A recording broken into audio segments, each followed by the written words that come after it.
Fala, galera. A bancada do Jogo Aberto Debate esmiuça os escândalos que atingem o São Paulo fora de campo. As denúncias de venda clandestinas de camarotes e a polêmica envolvendo canetas emagrecedoras. Entenda a gravidade da situação e os impactos no clube. Vamos acompanhar aí o debate. Agora, João Paulo Capelanes vai fazer um resumo dessas histórias que estão abalando o mundo do São Paulo. Capela, na primeira parte do programa você já trouxe a informação bem completa, mas para quem está chegando agora, qual é a bola da vez aí no São Paulo? Não é legal não, hein? Não, nada legal. E agora é bomba, mas da pior espécie aqui no São Paulo, porque a situação ela é dramática, dá pra falar assim, da forma que vocês saem, né? É bomba atrás de bomba e não é bomba de contratação, negociação, não. A primeira parte do programa eu fiz um resumo, vou tentar fazer ainda um maior resumo, mas para quem perdeu a matéria do Decilo foi brilhante, explicou detalhe por detalhe. O que tá rolando é o seguinte, o Eduardo Rauen, que é o nutrólogo, ou no caso era o nutrólogo do São Paulo, ele vai ter que explicar bastante coisa aí, porque de acordo com a reportagem muito bem detalhada do Gabriel Sá, ele teria feito essa venda de canetas por um preço maior, ela não tem a regularização, o aval, a autorização da Anvisa e, inclusive, um outro repórter, se não estou equivocado, do UOL, divulgou que, inclusive, gente tinha benefício, recebia repasse, porcentagem da negociação envolvendo essas canetas. Então, assim, São Paulo tem muito o que explicar em relação a essa questão. O Edu estava ouvindo o Dracena falar sobre essa questão. De fato, foram 2 jogadores que utilizaram no meio aí da temporada, mais no começo do segundo semestre, e esses nomes não serão divulgados. Inclusive, eu estava conversando com algumas pessoas do clube, tem muita gente fazendo força política para que a gestão Júlio Casares renuncie, peça para sair. Só que a informação é, o Casares não vai sair e está preparando ainda hoje, um discurso. Eu perguntei se vai rolar alguma entrevista coletiva, que é o mínimo que o torcedor espera, né? Que alguém possa dar a cara a tapa. Por quê? O Douglas Schwartzman já falou. A Mara Casares, ex-mulher do presidente Júlio Casares, já falou. A tal da Adriana já se comunicou. O Carlos Magno já se comunicou também. Tá todo mundo falando, cadê o presidente? É um silêncio ensurdecedor, é um silêncio constrangedor. Então a pressão interna aqui no Morumbi está gigantesca para que o Casares possa se posicionar. Mas ele não vai renunciar. Esqueçam essa possibilidade, pelo menos que a gente conseguiu apurar. Em relação aos camarotes clandestinos, pessoal, essa situação aí talvez seja a mais calamitosa, porque querendo ou não, os áudios, segundo Douglas Schwartzman, Mara Casares, pessoas que foram envolvidas e divulgadas aí através desses áudios, muita gente, através deles, diz que esses áudios foram tirados do contexto, que a interpretação é diferente. Mas que interpretação? Pô, é meio que batom na cueca também. Vão ter o tempo aí para que eles possam se explicar para a justiça e perante os conselheiros do São Paulo aqui para entender o que vai ser feito com eles que já foram afastados, mas o torcedor de São Paulo está batendo para que eles sejam banidos do clube se, obviamente, eles forem cravados como responsáveis com essa negociação. E essa é uma negociação que não poderia ter acontecido. O camarote 3A aqui do Morumbi, no show da Shakira, ainda esta temporada em 2025, ele não poderia ser comercializado. E foi. E aí, onde que explodiu essa notícia? Explodiu porque uma outra pessoa intermediária, uma Adriana, que está falando pouco, é bem verdade, ela teria não recebido os valores que ela esperava de acordo interno entre eles e colocou um processo. E esse processo, obviamente, a partir do momento que você processa alguém, muitas vezes ele vira público. E aí virou público. E pessoas internas do São Paulo pedindo para que ela tirasse esse processo, para que não caísse nas mãos de quem? Da mídia. E caiu. E o jornalismo bem feito acabou divulgando toda essa situação. Então, em suma, Renata, para não falar mais que eu já falei, tem escândalo em camarote clandestino, essa questão da caneta, muita pressão pela renúncia do presidente Júlio César Casares, que deve se manifestar pela pressão que acontece aqui no Morumbi e que eu recebi no celular há pouco, ainda hoje. Mas está demorando. Mais de 24 horas os escândalos divulgados e, ó, o presidente, ó, em silêncio. Que vergonha, hein, Rê? Vergonhoso, vai ter que se manifestar. No mínimo, tem que aparecer, deve estar reunido com a assessoria de imprensa, com o departamento jurídico, já analisando as possibilidades, já deve ter ouvido umas 25 mil vezes os áudios. Então, é realmente vexatório. Para um clube que vem passando por várias coisas negativas ao longo do ano, encerrar a temporada com esse tipo de escândalo, esgarbe, que coisa, hein? Por essa, nem todo mundo esperava. Eu vou te falar que com isso o São Paulo chega no fundo do poço. E é o fundo do poço, assim, que já estamos aqui de vários clubes brasileiros que passaram por isso em relação à gestão, em relação a várias situações. É muito grave o que está no áudio. O que está também relacionado à caneta emagrecedora é muito grave também, que agora o Gabriel Sá, junto com o Pedro Lopes do UOL, trouxeram de que não tinha autorização da Anvisa, era de um fornecedor ali meio que cobrava um preço mais alto. Muito estranho tudo. É tudo muito estranho que tá acontecendo em São Paulo. Isso do camarote envolve no áudio um cara chamado Douglas Schwartzman. E o Douglas hoje que é... mandava, né? Espero. Manda e desmanda em Cotia. Cotia que movimenta... Não tô ensinando nada, né? Mas imagina... Se tá envolvido num escândalo de camarote, no áudio, nitidamente ali, e tá, pô, é negócio errado no áudio, é nítido. Poxa, imagina na base, qual que é a confiança que o torcedor tem de que na base tá tudo certo? Uma base que foi sucateada dentro de São Paulo. O grande patrimônio do São Paulo que tava na mão, por exemplo, de um cara como esse. Não é grave? E o Douglas, que há mais de 10 anos, né, há 10 anos, 2015, tava também envolvido numa situação relacionada a coisas erradas dentro do São Paulo, que foi pública também. Então por que esse cara tava no São Paulo até hoje? Alguém pode explicar? Então, assim, é muito grave, é uma situação muito preocupante de São Paulo. Se o Ministério Público, por exemplo, como foi dito semana passada, tinha alguma dúvida de será que vale a pena, será que tem alguma coisa para investigar, esse é um sinal claro. É um que sinal teve claro. aquela denúncia anônima de gestão temerária. É, porque é muito grave, é muito grave. E eu acho que é só a ponta do iceberg, hein, porque é uma porta que quando se abre é difícil fechar. Das canetas, uma vergonha também. Um ano que o São Paulo teve quantos desfalques, cara? Que isso? 70 desfalques, né, doutor? São 70 desfalques no ano de São Paulo. Um departamento médico horrível de São Paulo, defasado. E aí descobrem que o quê? Tem coisa errada no departamento médico de São Paulo. Será que não tem relação com isso? Um ano que do São Paulo foi jogado no lixo. Será que não tem relação? Então é muita coisa errada no São Paulo. Eu espero que seja investigado e que as pessoas que fizeram coisas erradas dentro de São Paulo sejam punidas, porque o torcedor, que é o grande patrimônio do clube, não merece isso. Esse é meu ponto de vista. Marco, duas coisas. Quero falar dessa situação dos camarotes, realmente um escândalo. Mas a questão também da caneta emagrecedora, porque o mundo agora descobriu a caneta e está usando. Gente que você encontra 15 dias depois tem 10 quilos a menos. Entendeu? Tá desse jeito. Não, é impressionante. As pessoas agora querem milagres. Mas assim, qual é o benefício, na sua opinião, do uso desse tipo de medicamento num clube de futebol? Não só no São Paulo. Nenhum, Renata, nenhum. A menos que realmente alguém tenha distúrbio metabólico, diabetes, coisas que são indicados para você fazer a caneta emagrecedora ou outro tipo de medicamento que possa fazer perder peso, né? Agora, um atleta de futebol que tem nutrição adequada, tem treinamento adequado, que tem todas as condições de, por si só, buscar o seu peso ideal, não faz sentido nenhum você usar isso. Seria uma forma de maquiar uma verdade que é a composição corporal. Eu não consigo entender onde pudesse fazer benefício, a menos que haja uma pessoa com doença metabólica que precise do uso da caneta. Mas só que banaliza a caneta, isso qualquer pessoa agora que vai em algum lugar que quer perder peso rápido, usa esses emagrecedores indiscriminadamente. É um medicamento da moda, doutor. Exato, é da moda. Agora, o da moda... Aprender coisas novas deixa a mente dos idosos mais afiada. Utilizado de forma indevida e exagerada, gera muitos problemas. Então, as pessoas, buscando estética, começam a fazer coisas bastante erradas do ponto de vista de saúde. Agora, no esporte, sinceramente, eu não vejo nenhuma possibilidade de usar isso com bom senso. Agora, a questão dos camarotes, doutor. Pois é, você descobre que havia uma negociação clandestina com os camarotes nesse show. E todos os outros? Estamos falando de um show apenas, o da Shakira. Aí eu faço a pergunta a mim mesmo. Será possível que o Morumbi saiu o futebol saiu do estádio para poder ter show para vender camarote? Será possível que a prioridade do São Paulo, que sempre foi importante a arrecadação com shows, claro que é importante. Mas essa arrecadação não foi para o São Paulo. Pois é, agora eu te pergunto, será que ficou só nesse? Sim. Né? Então vamos apurar, acho que ali o São Paulo tem um conselho de ética que uma vez já tentou me processar por uma causa indevida.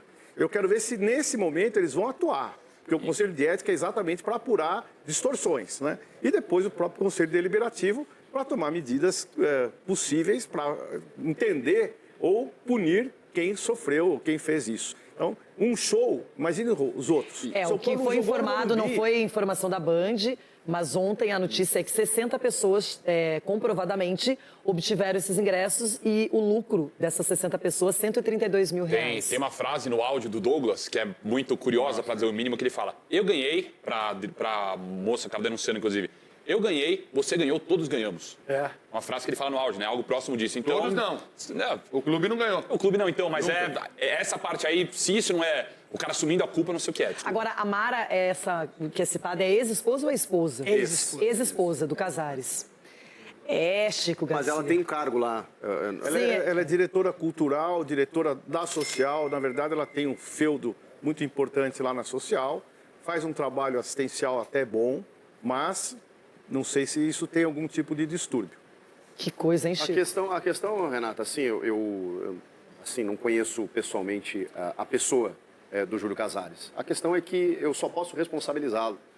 Ele é o comandante máximo e ele faz uma gestão das piores que eu vi na história desse clube tão vencedor. O São Paulo sempre foi modelo de gestão, sempre teve profissionalismo nas suas áreas. E o Júlio, aí eu preciso fazer uma crítica pessoal, nos raros momentos bons que o São Paulo teve na sua gestão, ele sempre apareceu.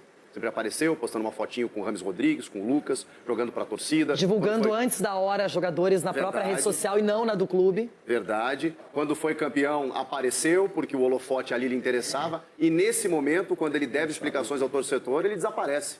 Ele desaparece, ele some, ele não assume responsabilidade. Ele centraliza quando lhe é conveniente. Mas quando ele precisa assumir a responsabilidade, ele some. E aí eu estou falando de várias áreas. O que a gente está chegando agora num ponto terrível, nevrálgico, como disse o Juvena, no fundo do poço. Mas tem vários problemas que estão acontecendo no São Paulo que não são de hoje. O sucateamento da base, o departamento médico, dívida. As estruturas, a dívida que só dobra, multiplica. Então, assim, o Júlio Casares, ele precisa mais do que prestar esclarecimentos ao torcedor. Talvez até se retirar, porque o senhor está sendo incompetente. E não tendo competência para tal, a gente se retira. Chico, e ele tinha prometido dar uma coletiva por mês, né? Acho que foi lá em novembro, na saída de um diretor, outubro. Ele tinha falado que todo mês ele ia dar uma coletiva. E cadê? Tivemos uma até hoje. Mas daqui a pouco virá o Veja do Bem. diretor Belmonte. O Veja Bem. Virá o Veja Bem. Não é bem assim. Uma nota. Espere o final da gestão. Já vai sair que o São Paulo está negociando com o Messi. Espere o final da gestão. Então, Não, e uma nota oficial não basta. Para um escândalo desse jeito, tem que fazer uma coletiva. Tem que falar. Vai ter que se manifestar, gente. Não pode. Ulisses, uma nota oficial não vai acabar com esse assunto. Não cabe. Nem cabe. Nota oficial não cabe.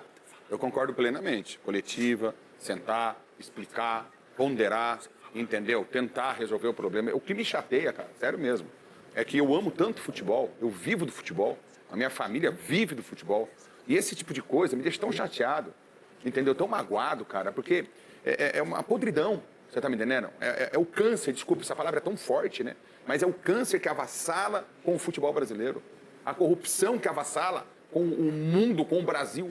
Então a gente não consegue mais. E às vezes, em algum momento, começa a parecer natural. O que mais me assusta, o que mais me deixa com medo. Eu tenho medo desse tipo de coisa. Parece que é natural. Olha, não, mas foi só 120. Daqui a pouco eu tô falando, foi só 120 mil. Você tá entendendo? Não pode, gente. Não dá mais. É tolerância zero para esse tipo de caso. O Júlio tem que se explicar. O Júlio tem que falar. O Júlio não adianta fazer notinha. Entendeu? Tem que apresentar os culpados. É isso que tem que fazer. Deve uma satisfação para a torcida do São Paulo. A torcida do São Paulo tem que ser mais respeitada. E ela não está sendo respeitada. Entendeu? E o torcedor tem que se ligar nisso também. Agora, não é possível isso passar em branco. Nota não cabe. Concordo plenamente. É sentar, ficar 3 horas conversando, se for 4, 5, 6, e explicando o que aconteceu. É horrível. É um negócio de outro mundo. É avassalador para destruir um clube de futebol. O São Paulo está passando por situações lamentáveis, vem, como o Skype bem disse, do departamento médico ao departamento, outro departamento qualquer social do clube. E isso reflete diretamente dentro de campo, 70 jogadores contundidos no ano. E ninguém vê isso. E o São Paulo fora de Libertadores, e dependendo de outros clubes para ir.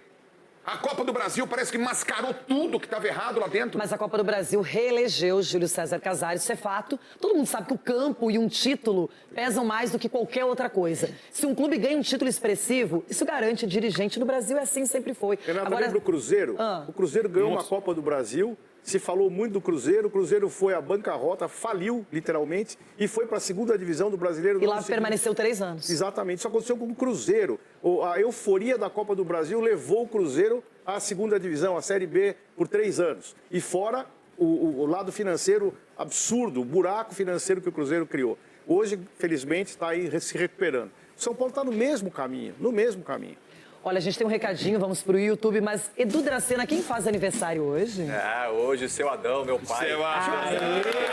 Sim, você fez um desabafo forte aqui no programa hoje sobre tudo que vem acontecendo, na verdade, com o São Paulo.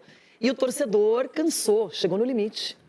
Renata, chegou no limite porque, assim, é notícias atrás de notícias, né? E quando vem para denigrir ainda mais a imagem do clube, porque, assim, o que acontece com o São Paulo é para interesse pessoal. Ninguém está pensando no clube São Paulo. Mais uma vez eu bato na tecla, onde estão os conselheiros que estão vendo essa catástrofe com o São Paulo e não se posicionam? Então, assim, é isso que deixa o torcedor chateado. E quando o torcedor pensa em fazer uma manifestação, em se posicionar, aí o foco é desviado. E rapidamente também o torcedor esquece. Isso não pode acontecer.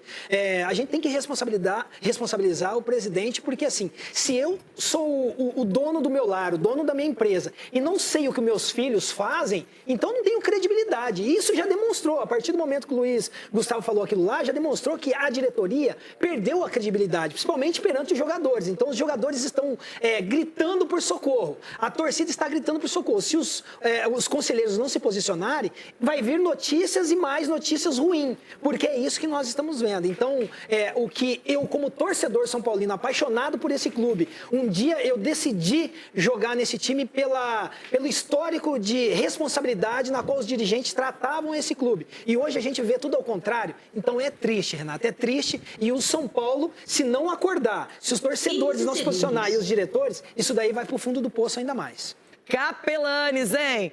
Não tá bom não de apostar na loteria do São Paulo, hein? Que coisa, hein? Nossa senhora, ô Rê, ó, eu vou falar um negócio pra você, tá?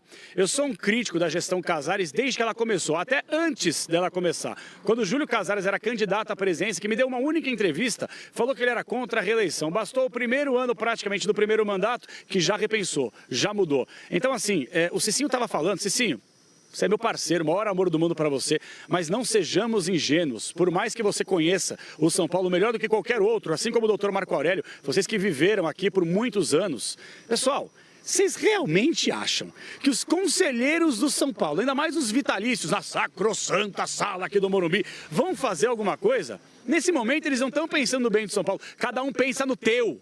Cada um pensa no teu, sempre foi assim e vai continuar sendo. E vou além, eu não esqueço aqui, ou vocês já esqueceram, estamos falando esse ano do show da Shakira aqui no Morumbi. Agora, vocês esqueceram da notícia da Folha de São Paulo, da matéria do UOL, lá atrás, quando conselheiros receberam ingressos para o show do Coldplay e comercializaram esses ingressos, colocando o dinheiro no bolso e não no bolso do São Paulo, que passa por todos esses problemas. Então, a gente achar aqui que os conselheiros estão pensando bem do clube, talvez a oposição, muito por interesse político, não pelo bem do São Paulo, que cada um quer roer o osso e depois chegar no filé mignon e não soltar mais. A grande verdade é essa aí. Então, desculpa, gente, é mais fácil pegar uma lona de circo, taca aqui por cima do Morumbi, e aí na primeira rodada do Campeonato Paulista, que começa já no mês que vem, o torcedor do São Paulo tem o dever de entrar com o nariz de palhaço. Isso se essa diretoria, que muitas vezes tem uma atitude ditadora, permitir. Porque eu estava para narrar o jogo lá na Vila Belmiro de São Paulo e Internacional, e aí alguns torcedores que protestaram com uma camisa contra Júlio César Casares foram barrados mesmo com ingresso na Vila Belmiro.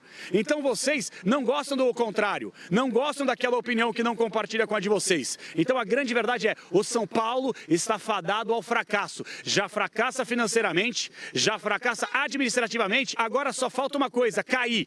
E o rebaixamento não começa dentro de campo, começa fora. E essa diretoria está fazendo de tudo e seguindo aqui a risca para destruir o São Paulo Futebol Clube, Renata. Edu, eu estava lembrando, o Cicinho falou sobre isso, a entrevista depois do 6-0, não é? Do 6-0, né? Com o Fluminense, que o Luiz Gustavo falou, ele não fica no clube. Lamentável. Eu acho que aí já mostra como é a diretoria do São Paulo. Você não pode ir contra. E ele falou realmente a verdade que está acontecendo. Eu acho que isso aí foi a ponta do iceberg, porque a gente vê dentro de campo um São Paulo que reflete fora campo. Um time bagunçado, oscila muito no campeonato e isso acaba atrapalhando os profissionais que lá estão. O Luiz Gustavo é um excelente profissional, um bom jogador, não deveria ter saído do São Paulo e ele expôs toda a bagunça que é. E não é só lá na Barra Funda, é também lá em Cotia também. Então a gente tem que entender que a grandeza do São Paulo é muito grande para essas pessoas estarem comandando o clube. Então eles têm que saber... por mais que eu sou São Paulino, eu sou corintiano, mas não importa. Importa se você é competente ou não, se você tem condições ou não de você estar gerindo um clube da grandeza como é o São Paulo. Agora, eu quero dar só um pitacozinho assim com relação ao nutrólogo Eduardo. Conheço esse profissional, é um excelente profissional, Renato. Cuida muito bem de muitos atletas, até hoje de seleção brasileira. Cuidou de mim em 4 anos, quando eu estive no final da minha carreira, prolongou a minha carreira. Então, às vezes, colocar uma situação para expor um profissional, para tentar queimá-lo, porque foi mandado embora do São Paulo, eu acho que já parte de um ponto assim, de antiética. Até porque foi um caso que foi entre paciente e médico. Isso, você não pode ficar expondo isso, o doutor sabe muito bem. Você não pode ficar expondo o que aconteceu. E outra, foram 2 atletas. 2 atletas que aconteceu em agosto. E as lesões do São Paulo não foi por causa dessa situação, não. A lesão do São Paulo já é muito tempo atrás e não é médico, e não é fisioterapeuta que machuca. São os preparadores físicos que treinam e o treinador também. Só foi isso aí que eu queria falar, Renato. É bom saber quem conhece, quem tem experiência, porque agora a mídia virou... E às vezes tira o bonde da sala, né? Vou queimar alguém aqui, vou jogar uma figura aos leões para dar uma resposta para a torcida. Vocês lembram do último jogo do São Paulo no Morumbi? Eu já nem lembro mais. Quando é que foi o último jogo? E aí poderia jogar contra o Inter? Não, eu lembro qual foi o último jogo na Vila. Então, mas aí que tá. Esse jogo era pra ser no Morumbi. Aí deram a desculpa da grama e o Imperador Casares fez o quê? Levou o jogo lá pra Santos pra tentar afastar protesto da torcida. Cara, o São Paulo não tem dono, gente. Não pode ter dono. O São Paulo é um clube social com uma torcida gigantesca. Ele não pode ter um único dono. Não, é que eu concordo com o Edu que tem que ter muito cuidado com o julgamento. Claro, não conheço o nutrólogo, por exemplo. Só que, assim, é um caso que tem que ser, no meu ponto de vista, investigado. Até por conta dessa questão das canetas, assim. Essas canetas vinham de onde? Não eram autorizadas pela Anvisa. É preocupante. É um caso sério. Mas tá cheio de caneta autorizado aí na farmácia, então, gente. Por que jogador a de futebol não pode comprar, o clube não vai comprar. Isso foi o que o UOL trouxe, né? Então, o que está acontecendo? Muitos profissionais, talvez bons, entram no São Paulo e do nada viram profissionais ruins também. Entre a modo de dizer assim, no modo geral. Porque, assim, a situação do São Paulo é indefensável. O Crespo falou muito isso durante o ano e agora a gente pega, assim, as entrelinhas.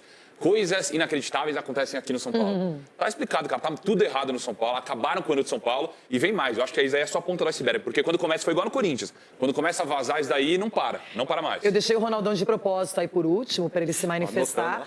Porque eu não sei, eu tô vendo um sorriso de satisfação ao longo do programa, no seu semblante. Não, é porque, menina Renata, eu vou dizer uma coisa pra você, viu? A partir do momento que você começa a tomar conta da casa do vizinho, aí as coisas pioram. Quem tomou conta da casa do vizinho? Como assim, Ronaldo? Explica. Porque só falaram do Corinthians. O Corinthians, que o Corinthians, e esqueceram. Esqueceram da sua própria casa. E o São Paulo, nada mais, nada menos, no alto da sua soberba, foi engolido pela incompetência. Concordo. Então agora nós temos que fazer o quê? Nós, torcedores, nós que vivemos do futebol, temos que fazer o quê? É colocar essa turma pra fora. É caneta holandesa, é no Palmeiras, é no São Paulo. Teve até caneta holandesa. Memphis? Teve, mas ali foi pra fazer infiltração, não pra fazer estética ou pra fazer uma melhora tipo Botox, entendeu? Eu não sei pra que serve Botox. Então muda, não põe mais no DM, coloca na clínica estética pra fazer essas coisas. Agora sim, uma coisa que eu queria dizer que isso acontecia há muitos anos, doutor, na nossa época acontecia assim, o cara saía do clube, ele processava o clube e muita gente falava assim, ele é ingrato. Aí esse cara aí, ele é ingrato, não sei o quê. Mas não era o clube que esse cara estava processando as pessoas que lá estão, que fizeram muito mal. Não é de hoje. Esses negócios estão estourando hoje aí, agora ninguém segura mais. Porque o cara que estava lá saiu, ele está cantando a bola, todo mundo aí. O cara que saiu de São Paulo está cantando a bola. É simples, isso aí é simples. Passando para quê? Para oposição. Ele tá passando tudo uma posição, os caras estão tentando a lenha. Engraçado que, de repente, agora, acabou o campeonato, pessoas saíram e tudo veio à tona. Isso, na hora foi essa. Então, no Corinthians tem que limpar esses caras, no São Paulo tem que limpar esses caras. E se, mamãe Leila, se começar a aparecer aí também, mamãe Leila... Se começar a aparecer, nem vem. Já tem Corinthians limpando, já tem o São Paulo tentando limpar. Lá o show do Sandy Júnior é mais barato. E na hora de limpar, mamãe Leila, vê se acha o Mundial aí. Não precisa não, já tem 51 já, irmão. Já não adianta cutucar, não. O Palmeiras é bem administrado, irmão. Márcio Carlo Magno, superintendente-geral do São Paulo, recebeu a reportagem do GE numa sala do Morumbi na tarde de segunda-feira, ao lado de 2 advogados do departamento jurídico do clube e de 2 profissionais da equipe de comunicação. O papo aconteceu cerca de 12 horas depois da publicação da reportagem que expôs o caso do camarote. O áudio, que cita o dirigente em 2 momentos, revela esquema de diretores do São Paulo para a venda ilegal de um espaço no estádio tricolor na apresentação da cantora Shakira. Meu sentimento é de revolta e tristeza. Basicamente é isso. Meu sentimento é esse. Hoje, disse. No áudio, Douglas, diretor adjunto de futebol de base do São Paulo, e Mara Casares, ex-esposa do presidente Júlio Casares e diretora feminina cultural e de eventos disseram que a utilização do camarote foi feita de maneira não normal e que todo mundo ganhou no episódio. Na manhã de segunda-feira, os dois pediram licença dos seus cargos. Na entrevista, Carlo Magno confirmou que disponibilizou o camarote da presidência à diretoria feminina, a pedido de Mara, mas afirmou que ela não tinha nenhuma autorização para comercializar o local. O dirigente admite que descobriu a comercialização ainda no dia do show por conta de uma confusão sobre ingressos com a empresa que havia adquirido o espaço e que, por conta disso, passou a proibir a cessão daquele camarote nos demais eventos do Morumbis em 2025. Nenhuma atitude punitiva, porém, foi tomada contra a diretora, ex-esposa do presidente. Carlo Magno diz ainda que seu nome foi envolvido pelos diretores na gravação de forma indevida, com o provável objetivo de fazer pressão para que Rita de Cássia Adriana Prado, intermediária, retirasse o processo que poderia expor o nome do clube nos noticiários. Questionado sobre o que o segura na cadeira da superintendência, ele afirmou que nada do que foi publicado até o momento o implica diretamente numa atitude que o pressione a sair do clube, e nega ter recebido dinheiro no caso. Não ganhei dinheiro. A única coisa que ganhei foi um grande problema para a gente resolver.